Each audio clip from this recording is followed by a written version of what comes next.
for like the Shyvanas, the Mundos, and sometimes even the Trundles. But Renekton's not seen all that much play, but again is a comfort pick for many of the top laners since last season. So Riven will be banned out, and most of these are just targeted.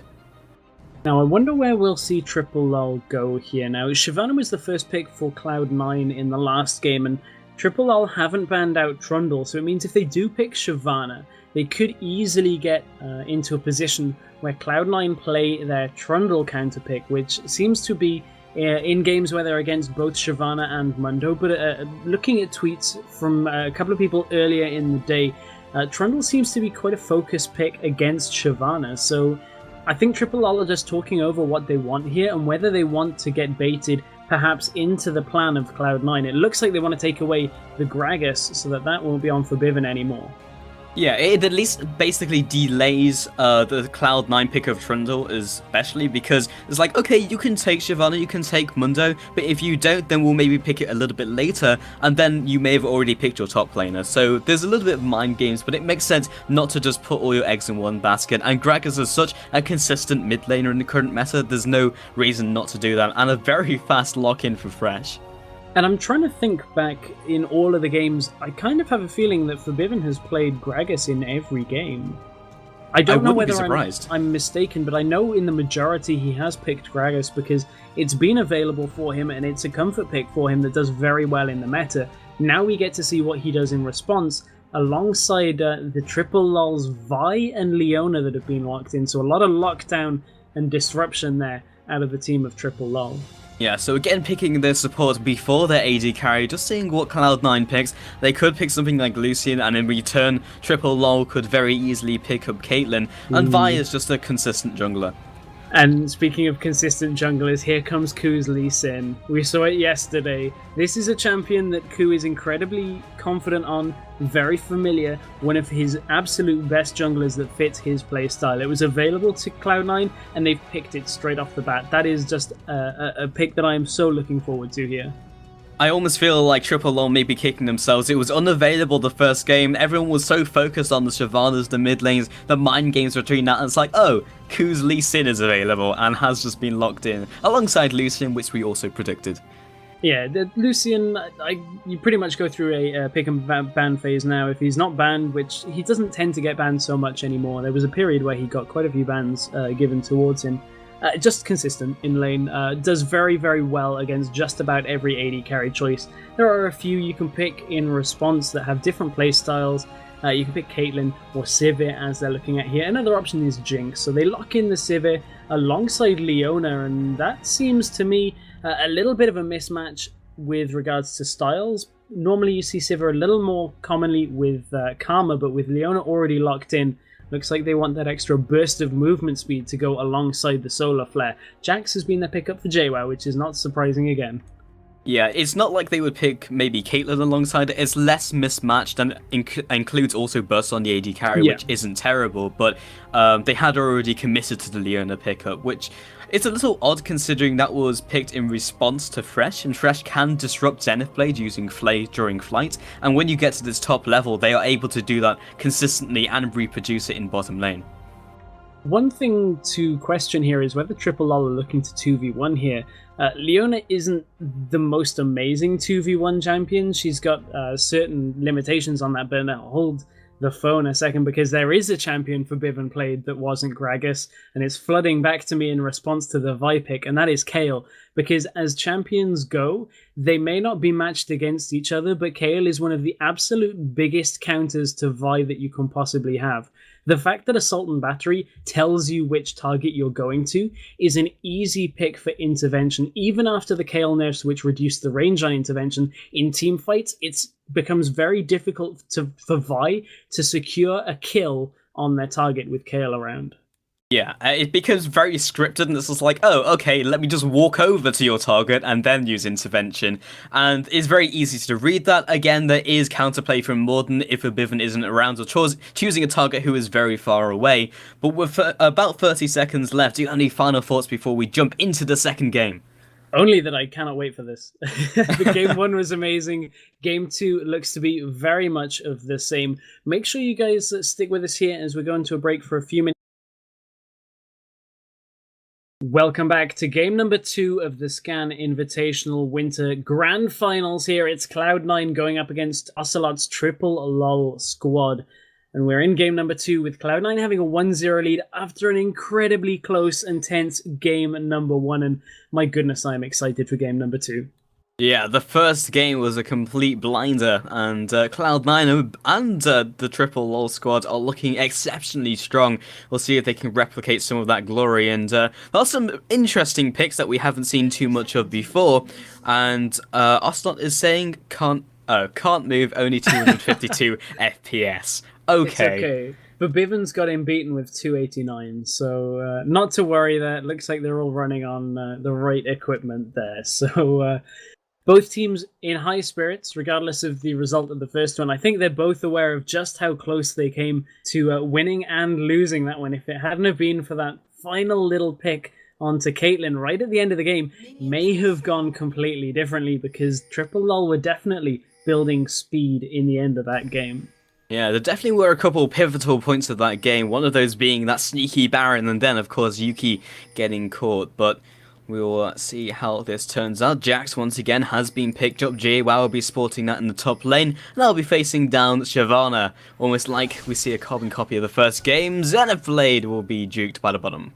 And now I was a little bit reminiscing back to OGN the other day, where we actually had the Mundo come into this bottom lane and look for that initial kill at level 1 and then teleport top. So I had visions of that happening once again. Unfortunately, not running any teleports here at Cloud9, so not able to pull off a strategy like that, but they get some good damage onto Dude already. And Leona's, one of her limitations is that she doesn't really have that health regeneration. Yeah, no one expects the level 10 tactics when you get into high competitive play, but JWoww just, again, shoving O'Donnell out, but not too much going to happen. At mid lane, however, will be Kel facing down Gragas, and already showing that she is that lane bully that we all know and fear. At least it's not quite the old Legion play, if anybody remembers back into Season 2 North America, where Legion would just stack 5 people in the bottom lane or the top lane and just get a kill to begin it. So, not quite that committed to it. Yeah, indeed, but one day we'll see it. And Ocelote dropping incredibly though, already forces out the flash, and the pause has come down, coming from Cloud9, and this time it is legitimate lag, not 250 FPS lag. So it's actually TeamSpeak problems, so we're just going to be jumping into a quick pause, and I guess it gives us time to kind of think about the starting builds, which you sometimes brush over because there's usually too much action. Yeah, a little bit of a departure from the previous game. You can see JWoww has actually taken the flask. I think he actually started a Doran's item in game number 1. I may be wrong, but that was over an hour ago, and I was solo casting the beginning, so apologies if that's not quite right. But he's got that extra sustain from the flask to help him through the early portion of the game, and we already discussed how Jax and Shyvana works, with the fact that Shyvana will be able to bully him around for the early game, but the longer and longer that the game goes, JWoww is going to scale incredibly well. As long as he doesn't get too far behind, Jax will become the monster that we saw him in game number 1, and if he's given the right team fights, is able to absolutely duel anybody. I believe we have that situation again where we're not sure whether the hook that is in air is going to hit or not, so we're going to have to see whether Diode actually flashes out in a couple of seconds.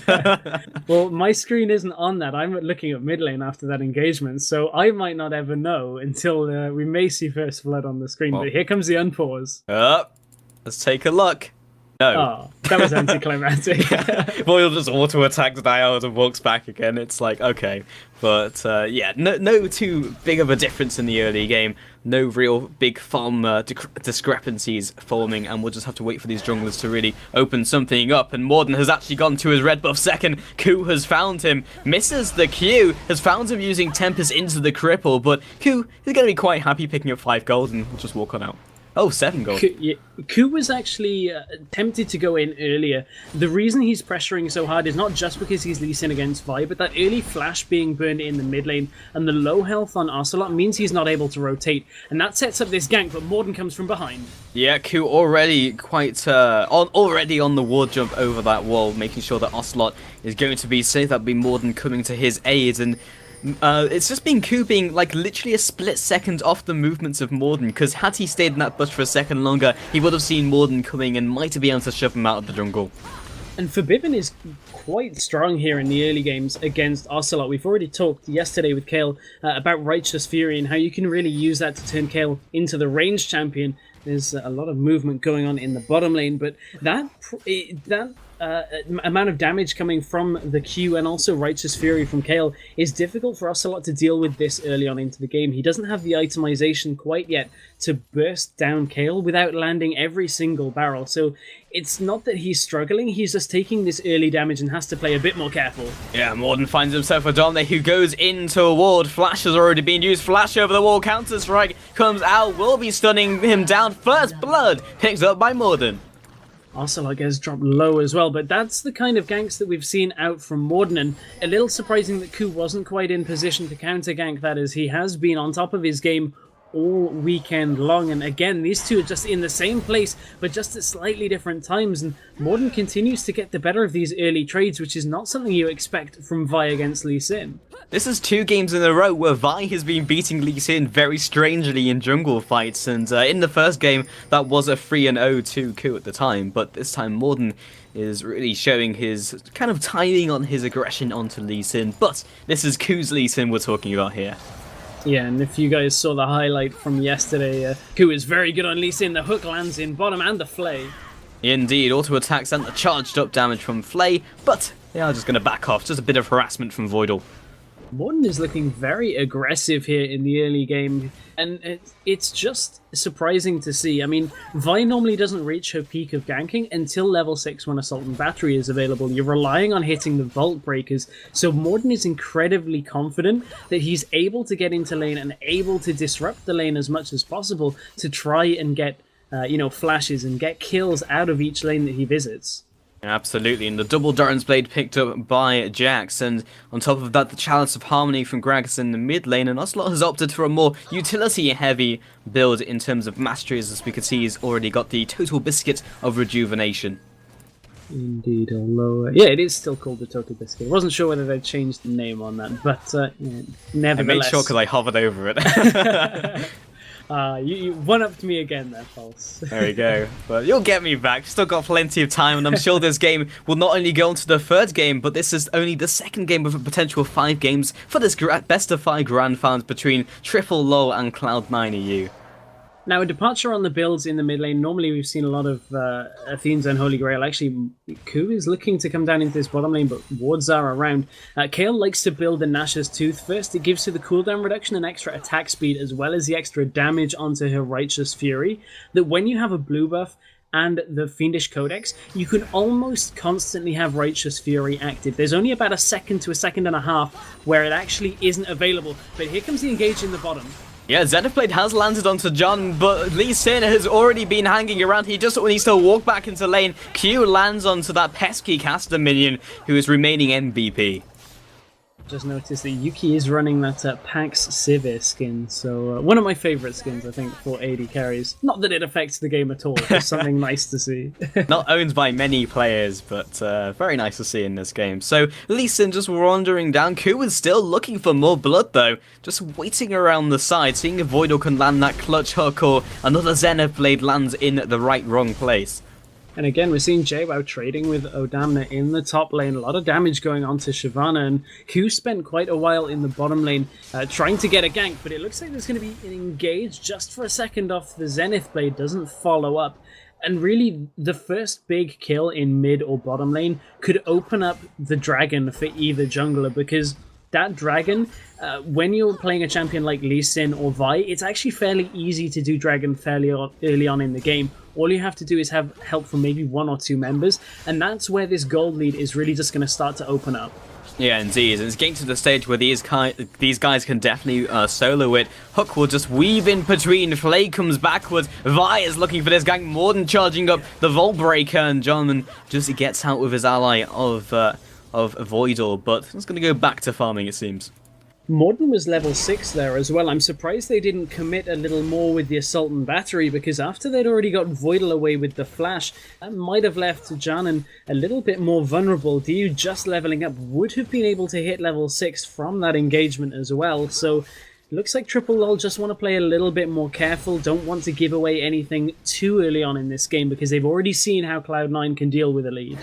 Yeah, perhaps fearing, Ku was looking for the red buff steal that we saw him try to do very early on to the game. There's no reason why he would stop now, especially when he was around the bottom jungle area. So maybe just wanting to play it conservative so Ku doesn't pick up any advantages, because an advantage in the jungle would be disastrous for Morden. Yeah, especially when we've seen how good Ku can be on Lee Sin. He's got the slight lead in the farm, both junglers opting for those mobility boots, but the Doran's Blade onto Lee Sin is going to delay his spirit item just a little bit, but we'll give him a little bit more damage. Here comes the solar flare. Yeah, and the box on top of it. It looks like Voidal might be the sacrificial lamb, or might just escape entirely. A certain battery used for good measure. Yuki was already on top of it, but that has sealed the kill. And they've spotted Ku in the top lane. That's going to signal an instant rotation after the wards to Dragon. That was what Triple Lol were looking for. They pick up the kill after a good passage of play from Morden, constantly keeping the pressure on the bottom lane. So that will be Triple Lol picking up the first 2 kills and the first Dragon of the game, putting them in a healthy gold lead. Ku is unable to do anything, not even going to try. Ocelote just comes in to assist, and the 4 members of that Triple Lol team will not be stopped. And again, these teams are so even that this is almost a mirror of the beginning of last game. We haven't had the 2v1 swap up that we did previously, but it's Cloud9 that end up dropping the first Dragon after picking it up in so many games that they've been the first team to do so. And unsurprisingly, both AD carries going for the same similar builds. We've talked about it a couple of times that Lucian, when building the Bloodthirster first, adds more damage onto the culling. That's the build that Zenon the Stoic, the champion designer for Lucian, does prefer, as it gives him just that little bit more damage in those engagements. And Sivir picking up Bloodthirster first as well will get extra damage on the Ricochet and Boomerang. Indeed. So the builds are going to differ in the mid lane and top lane, because Jax once again will be looking towards his Trinity Force. Getting his components will be the Phage first, and then the Bladed Rune King perhaps after. Maybe the Bilgewater Cutlass thrown in there. And Shyvana can go a couple ways. Bladed Rune King if she's not feeling threatened, or go for the Sunfire Cape, which is more likely against this Jax, who will be dealing split damage. Ku in the bottom lane, again looking for this guy, but sitting right on top of a ward. That ward has saved Triple Lol a number of times already, and Ku needs to get into this game, but it's just great warding out from Triple Lol that is really denying him any impact. So strange is it to see Elise in at 0-0 and 0 at 11 minutes into the game. Absolutely no effect so far. He's just found no entry point. There's been no gaps in the armor of Triple Lol, but this might be it. Solar Flare comes down, Ku. Now he's got something on his scoreline. That's a death. And that is not what they want here. No Dragon available means that Triple Lol will continue to push this. They don't quite have the minion wave available, but it opens up the jungle for Vi to head around the side, and looks like we'll just pull back to take down some more of the jungle away from Ku. And Ku's struggling on Lee Sin, which is not something that we're used to. Indeed, and it seems like his best champion, Ocelote, moves forwards for a bit and gets blown up. Intervention maybe not used at the best time, and that's an easy ultimate in the form of a Sultan Battery picking up that kill. Great rotation out by Morden. They knew if they staggered the engage, spell shield used down in the bottom lane, if they staggered that engage to use the intervention, that's when Kayle becomes vulnerable once again, and it results in a death. Oh, Morden knocked back into his turret using the infamous insect maneuver, but only chunks him down to about 30% HP, and that's ultimate down from Ku to not really any effect. Once again, Triple Lol pushing down into this bottom lane. Now, they are behind in CS down in that lane, but those kills have really put that in their favor. Triple Lol find themselves about 2,000 gold in the lead. Hasn't quite transitioned into the itemization yet, but you can see already in that middle lane, Ocelote has already got his Athene's Unholy Grail against the level 2 boots and pretty much most of the Nash's Tooth for Kayle. So both mid laners are getting to a point where they're going to be strong in this mid game, and it's a case of which one of them starts to pick up a few more kills and assists could really start snowballing this game away. Yeah, all of these lanes from Triple Lol are ahead, just very, very slightly, and that will just mean that they'll gradually start to win those lanes. Lee Sin just needs to become a threat on the board, but is unable to find any avenue into these lanes. Superb warding coverage, in fact, everywhere, is just making it difficult for him to do anything other than farm and just get caught in his own jungle. So he's going to head towards this blue. I'm not sure if I can get there in time. This might be a steal opportunity for Morden. Meanwhile, up in the top lane, you can see that the 1v1 now between Shyvana and Jax in that laning phase. They look for the steal. Did they get it? I believe they did. Yes, Morden did manage to take that one away. So Triple Lol now have possession of both blue buffs. But that 1v1 up in the top lane now is going in favor of Jax. And already they pick up another kill. Apologies, I had my camera somewhere else. Yeah, Dragon's Rage this time knocked into the turret and did pick up the kill. So Q finally having some presence on the board. And that's what they need here. They really need Ku to get the things moving because it's just not working out for them right now. And that's more of the jungle stolen away by Gragas. And Ocelote is really finding his groove in this game. He is, and Forbidden just going to be farming this one out. He can't really push Ocelote out anymore. He's got too much sustain, and he's just going to go back to base and pick up even more items. And that's going to be an easily large draw to with 1,600 gold in his back pocket. It's the team fights that really will see where the effect of Forbidden will come from, because a poor engage out of Triple Lol using the Assault and Battery, if it drags Vi too far out of range, means they won't get the kill from the intervention protecting her target. So that's where we'll see this game open up a little bit more for Cloud9, but it certainly isn't helping them being behind. They've finally started picking up items that'll allow them to get map control, with the fact that Thresh has just finished his Sightstone on top of the Targon's Brace. Pink wards alongside that as well, so maybe now Cloud9 can start establishing a little more control in this game. Yep, so Dragon spawning will at least form an opportunity for these guys to try and contest, and Yuki is doing a lot of damage with his Boomerang Blade, so when you look at these setups, both of these guys have really good opportunities to go for a fight. Cloud9 always like to go for high mobility, good skirmish compositions, and middle towers in fact just going to fall. Smart rotation, Forbidden has gone back to base, Ku was just farming the Wraiths, unable to stop that 3-man stack, and that's put them in a perfect position to pressure Dragon. And Triple Lol can do that by the wards they have in the lower jungle. You can see there's a line around this outskirts of the jungle. They knew there was no rotations coming from bot or the jungle, so there was nobody to defend that turret once they'd sent KO back. So really smart play there out of Triple Lol to be able to set themselves up for a dragon here, and they've already spotted where Ku is, so there's no chance of him getting in to contest.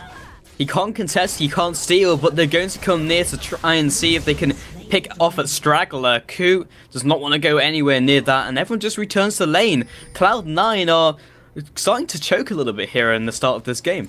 Right there, that fight was not any kind of fight that Cloud9 won, and once again, Ku is trying to get down in this bottom lane. The ward in that bush is there once again for Triple Lol, so no way Ku can do anything there in the lane, and Cloud9 didn't want to take that fight, but also they can't let too many objectives go away from them, because this is what we've seen Cloud9 do to other teams, is put them in a position where they have to completely commit to a fight.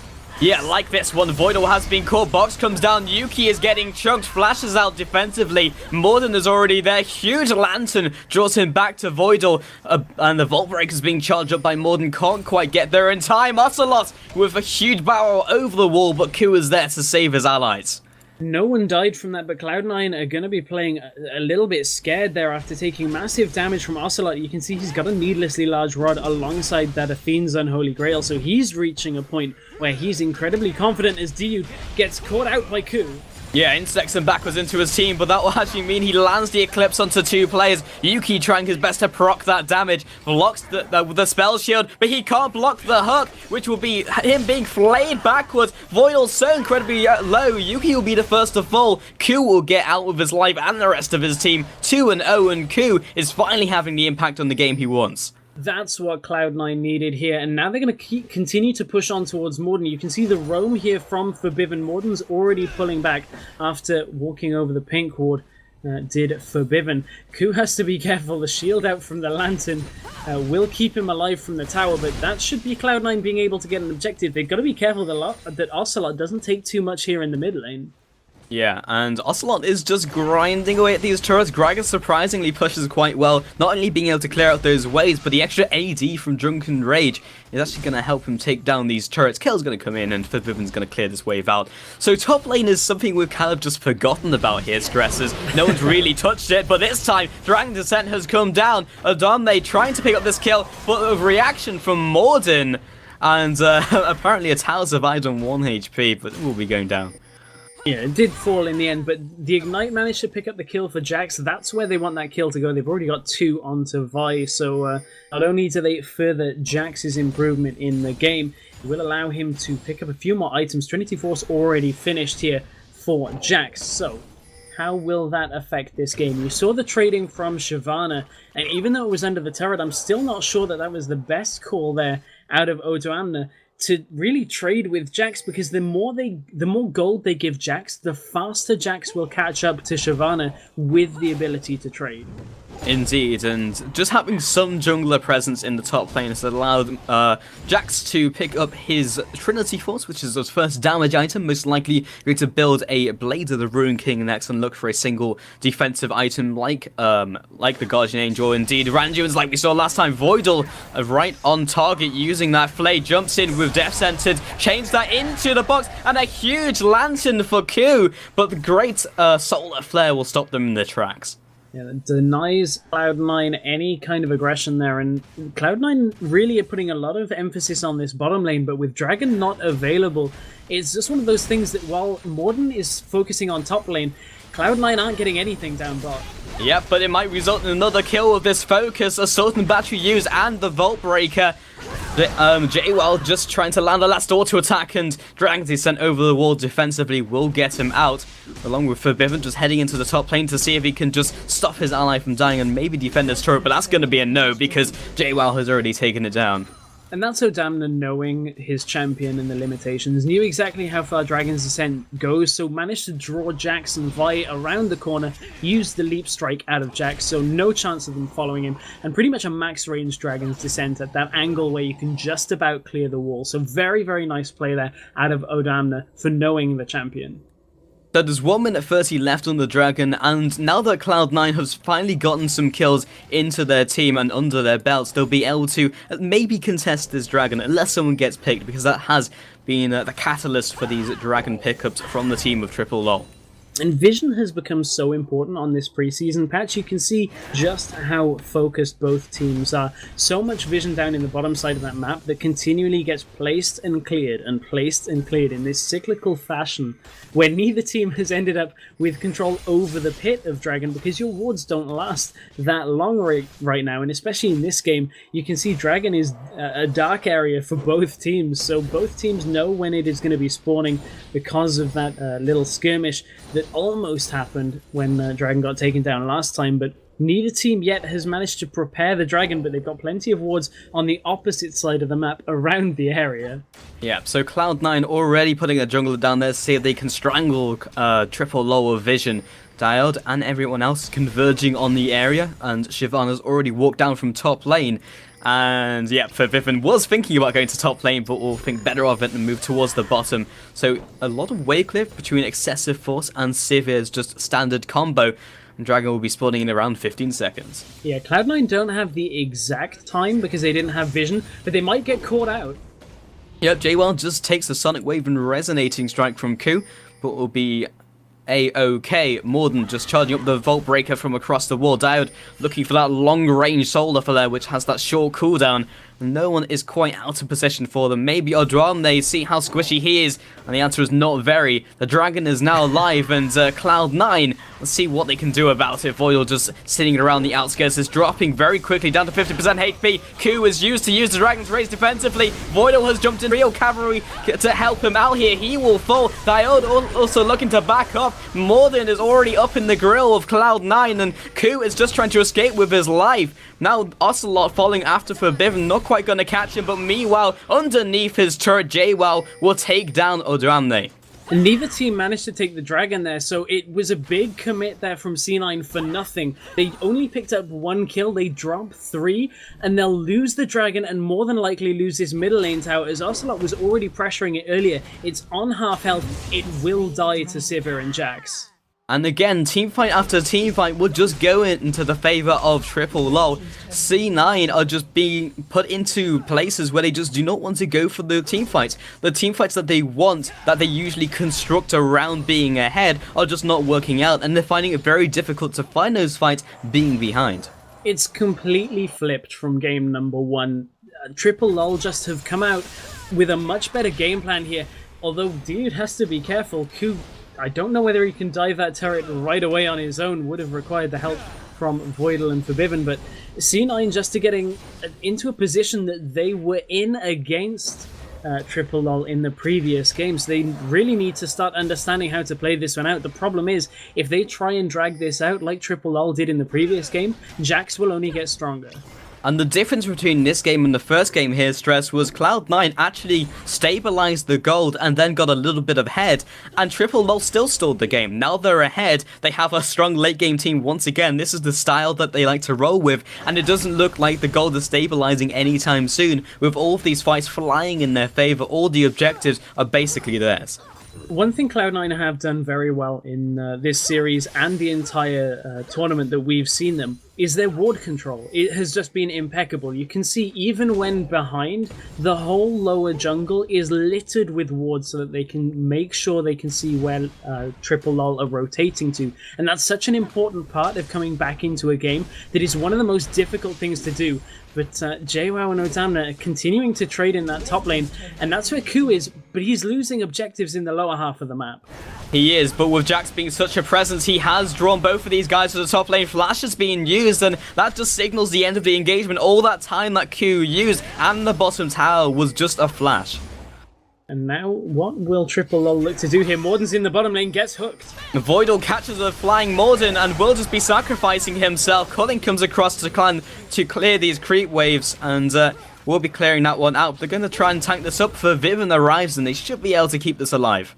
Yeah, they do keep it alive. They lose Voidal in exchange, and Ku has managed to find his way into the bottom lane. Yuki just about out of range of that Sonic wave. So Triple Lol are looking to accelerate the game through past the mid game to start shutting down Cloud9, but Cloud9 are a formidable team, so they've just got to keep on top of things. Here comes another trade out between Odamna and Jax. Yeah, but this is Jax just walking into their jungle and just claiming the red buff. The fights are happening not in the lane where it's an even environment. He's just walking wherever he likes at this stage and then picking fights with anyone he chooses. Jax, I think, is under delusions that he's Mundo right now, because he's going where he pleases. As you said, goes in, takes red, and yep, I'm walking right back out of here. So that's one thing that Cloud9 have really got to deal with. He's well farmed at 251 with 2 kills, so he's made it out of the laning phase, which is Jax's weakest time, because in teamfights he's able to pick one target and take them out, then pick another target and take them out, as long as he doesn't get locked down too much. And now that he's made it to this comfortable point of the game, he's going to be very difficult to deal with. We've spoken so much about the general movements of the teams and what's been happening in the big picture that we've kind of ignored Jax, and that's a necessary sacrifice that Cloud9 have had to make. They haven't been able to shut down Jax before he becomes a monster. And 250 farm, basically perfect farming at this stage, 2 damage items and well on his way to his defensive item. This early is very scary, and not only do they have to contend with a team who is ahead and probably going to stall for another 10 minutes, it's going to be a Jax who's only going to get stronger. And it's not just a Jax, it's JWoww's Jax. I mean, if any of you watched TCM play, specifically even when Jax was even stronger than he is now, JWoww is just insane on Jax. His mechanics and decision making are great. Yeah, and just sitting on top of the Dragon Descent has been used. That switch to mid lane because Ocelote will be taken down. Cloud9 are trying to take an objective while the going is good. Yuki gets caught, huge depth sentence. Voidal was absolutely on point. Double kill comes in for Jarman, and Dial is slowly being chunked underneath the turret and will indeed fall. Ku tanking that up for his team and making sure that's in the right place, and they will be sieging the middle lane. Top tower has already fallen. Top tower has fallen. It's a question of how much Cloud9 can get out of this before Jax makes an appearance in mid lane. Jax doesn't have home guard because he hasn't even got level 2 boots yet. He skipped that in favor of the Spectre's cowl alongside his 2 damage items, so that will limit their ability to chase Cloud9 down, who take 2 towers from that in exchange to 1, and that's the kind of play that Cloud9 needed to get them back into this game. Yeah, Cloud9 collect 2 towers, but they lose a member in top lane, and they also lose an inner turret for their troubles. So Dragon spawning in 30 seconds, but at least they are making some headway into stabilizing. The question now is, how long is it until Triple Lol realize they have really good Baron clear? Yeah, Cloud9, that might be what they need to do. We've seen it before. The clutch steals or clutch attempts to take this with a couple members out of the blue is something that has won them many games in this tournament so far. So, again, Triple Lol have to be aware of this and probably will just commit someone to making sure that's warded at all times. It wasn't even, that wasn't, oh well, that wasn't the point that I intended to make originally, but yes, that is also true. That my point was that with Jackson Vi, oh my goodness, is that going to die very quickly. Yeah. And you could see them move over towards it. It wasn't until Vi used the sweeper that they revealed the ward. Jax was like a second away from attacking that Baron, and they would have attempted that had the ward not been there. So Triple Lol know their limitations as well, and they're looking to get any picks that they can. Indeed, the Baron will melt from either of these teams, but now that they're in the lead, it could be Triple Lol, or they could be trying to destroy John, and underneath his turret, Ku has found him, maybe looking for the insect, not quite committing it just yet, knocking Diode sideways, cutting his own vision. They might follow up for this fight. Doesn't look like that's going to be the case. And I'm sure somewhere in the world, Zen and the Stoic, after getting that full channel of the culling out there, seeing the damage from that Bloodthirster Triforce Last Whisper, will just be smiling, because that's how much damage the culling has. It's one of the highest damages in the game if you can get the full channel off, but it does require no blocking to be present there. Indeed, and he's not even level 16 when he hits another damage spike in his culling, so we'll be looking forward to that. So 9 to 8 has stabilized the kills, and the towers have stopped falling rapidly, so at least Cloud9 are definitely still in this game. Baron is still on the field, has not even been disturbed at 30 minutes into this game. And this is what we can expect from close teams in this meta game, and specifically the preseason patch, because both teams being so close means it's difficult to shut out a game, which draws the game longer and really tests the decision making of both teams.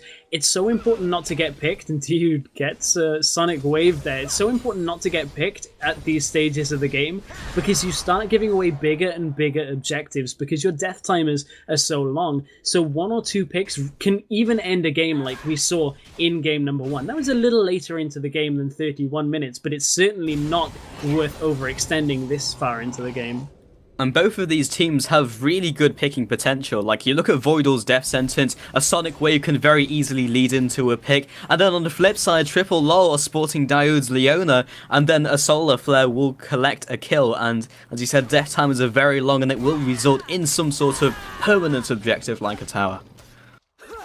And I'm just still waiting to see how long it is until Triple Lol look to rotate to that Baron. Cloud9 have done a good job of keeping wards around the area, but there will come a time where they're pushed up a little too much, and Triple Lol feel like the time is right to get that Baron. JWoww now has a Banshee's Veil on him as well, so that's going to make him even more difficult to stop from getting into the backline.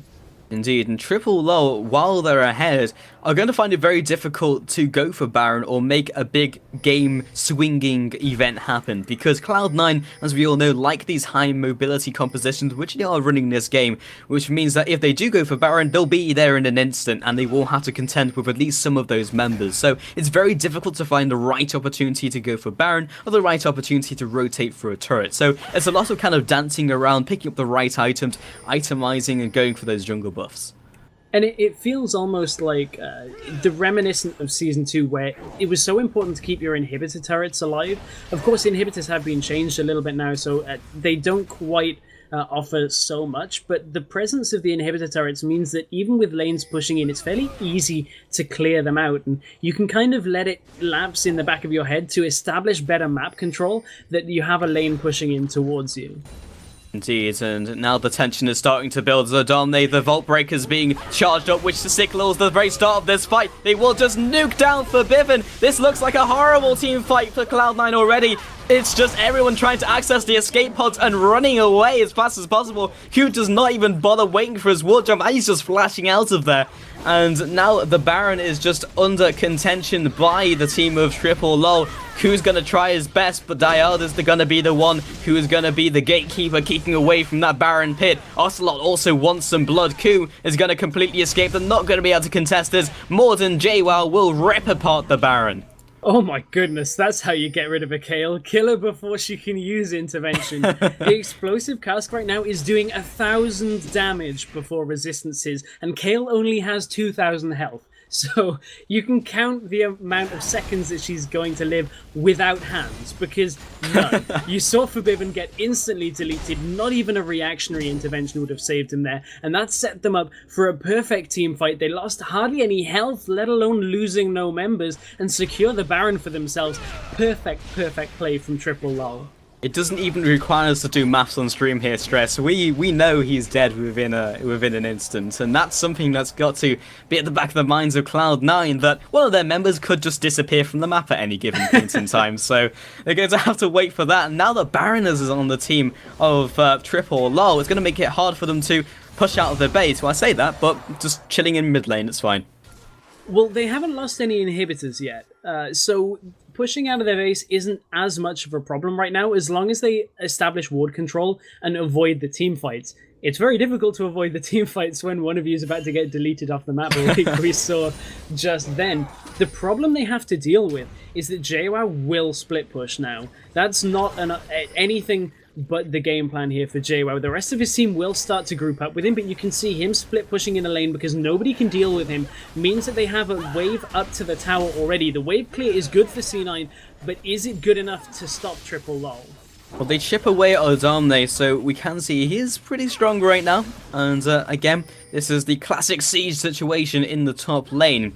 But they are going to find it very difficult to crack the shell of Cloud9 as they are just sitting in their base. Unless they can land the Gragas barrel, which knocks a member over the wall, or just remove them from the top turret. That's what they're definitely looking for, but there is some decent wave clear coming in from C9. But again, with that amount of damage and disruption that comes from Gragas, 4 stay in one lane, JWoww pushes through the middle lane. And the more and more this goes on, Cloud9 are going to have trouble from stopping them, because it depends on who they send. Nice spell shield there out of Sivir. They've sent 2 to deal with JWoww. This could signal the engage up in the top lane, but you can see Cloud9 preemptively rotating back up towards top as Triple Lol start to group once again. Indeed, and that's the unfortunate reality. You do have to commit 2 people to that Jax since he is so incredibly strong at this stage, and it's not going to be Odamne because he needs to be sitting in the top lane to block the damage from the ranged carries. And again, rotating to mid lane, just playing this game of just jumping back and forth, juggling themselves between these lanes. And it's the case that if they let Jax split push, he'll get to a tower and then kill it before you can even do anything about it, because Jax's empowered abilities just end up shredding with that attack speed addition as well, that every time he touches the tower, it's dangerous. This time they've gone for the engage on their own terms. Gragas Barrel will not quite do enough damage this time around. Dragon Descent will go sideways. JWoww has dropped. This may be the turning point of this team fight. The flame comes back with Zyod, will not be dragged back into that grinder. And 1 for 0, and Jax dies. Too deep out of JWoww. He cannot go that far in alone. His Counter-Strike will only block the basic attack damage. It's not going to stop Forbidden from shredding through him with his Q. As with so much damage from the rest of Cloud9 as well, he just drops instantly, and that might be what Cloud9 need to get back into this. Dragon is worth a little bit more gold if they were wanting to rotate down to that after the changes that were made in preseason, but apart from that, there's not too much they can do with 4 members of Triple Lol still up on the map. It does give them some breathing room, however. Indeed, and these games, for the entirety of this series, Stress, I definitely feel always going to go at least past 40 minutes, because these guys are not going to let up, and Cloud9 are still holding on despite their composition. Maybe some would say are better on the offensive. We just haven't seen Cloud9 in this compromising position before. I have no problem with these games going to the late game. Yeah, not at all. It's an absolute treat to get to watch 2 teams of this caliber play in one of the first Challenger tournaments of the year. A reminder, guys, if you have only just joined us, this is a Scan Invitational powered by Creative Sound Blaster, Netgear, and Be Quiet. We're in the grand finals. This is only game number 2 out of the fantastic best of 5 that we have had already. 1 game go this long, and it was so tense. This is for a £3,000 prize pool as well, so it's not just like it's some small amount of money. Both of these teams want that money and want the bragging rights for the beginning of the 2014 season. Yeah, there's a lot on the line, including these bragging rights, as you well put it, Stress, and that's probably most important thing for a lot of these players, since I'm sure we're going to be seeing a lot from these teams in the next season.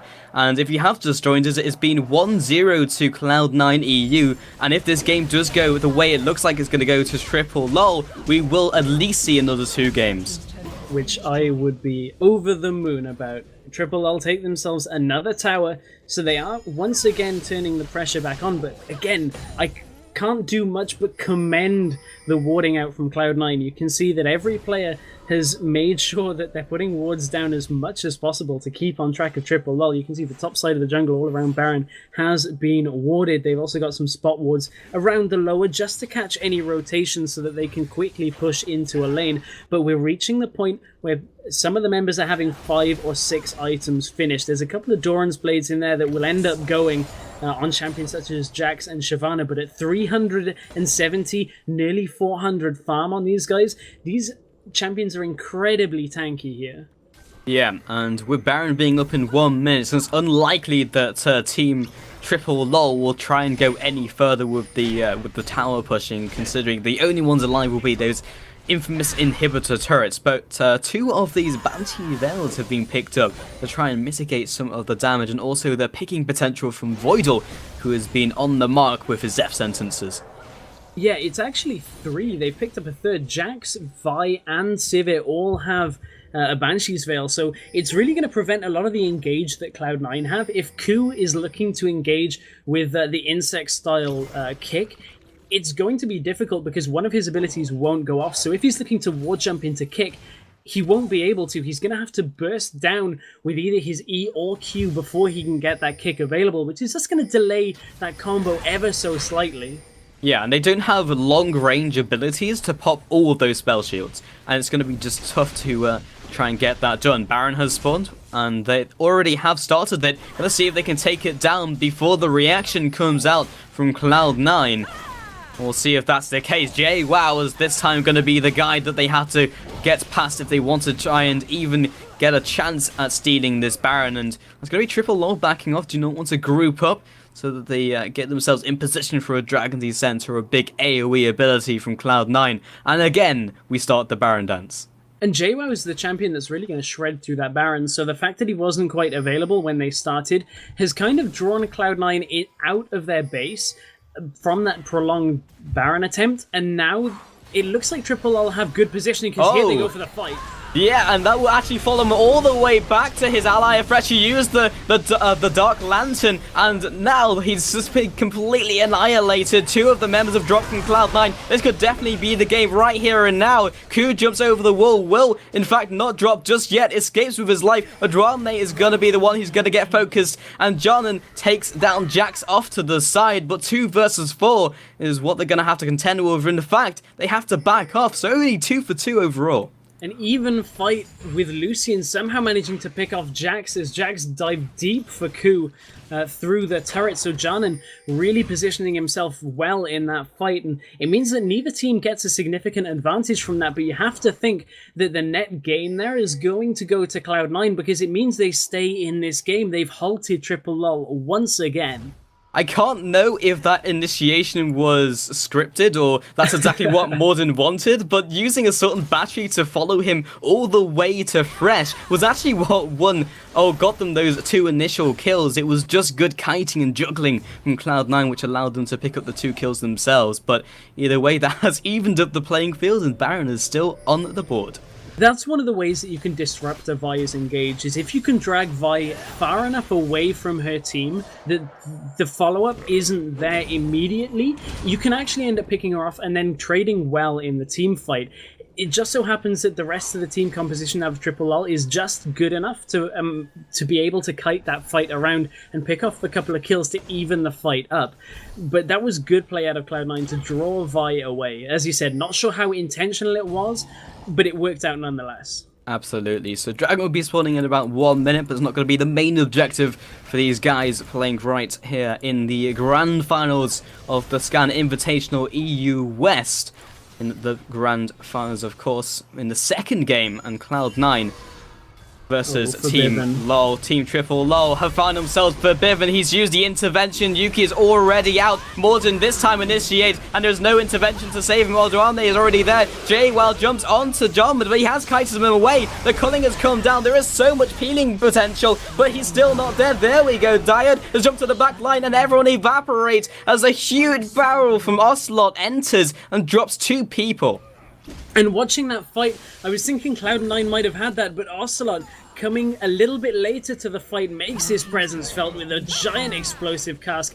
The key in that was he hit Janan straight on the head with that barrel, completely obliterates him out of the fight. And that is most likely here as Triple L push in with high depth timers left on Cloud9. That should be game number 2 going to Triple Lol. Well, they pick up the inhibitor. They try for this Nexus turret. They've gone for the 2 versus 5 engagement. The Zhonya's comes in from Ocelote. Voidal will drop. Adamne is still very tanky. We'll see if we can clear out this mini wave. The first Nexus falls. The first Nexus turret falls. The rest of the team will be up in about 5 seconds. 5 seconds on Forbidden. The second Nexus turret falls. Adamne is actually uses Dragon Descent. It's not going to be enough. It drops everyone very low. Forbidden arrives. But as you called it, will be the first win from Team Triple LOL, but the second game going to Lololol.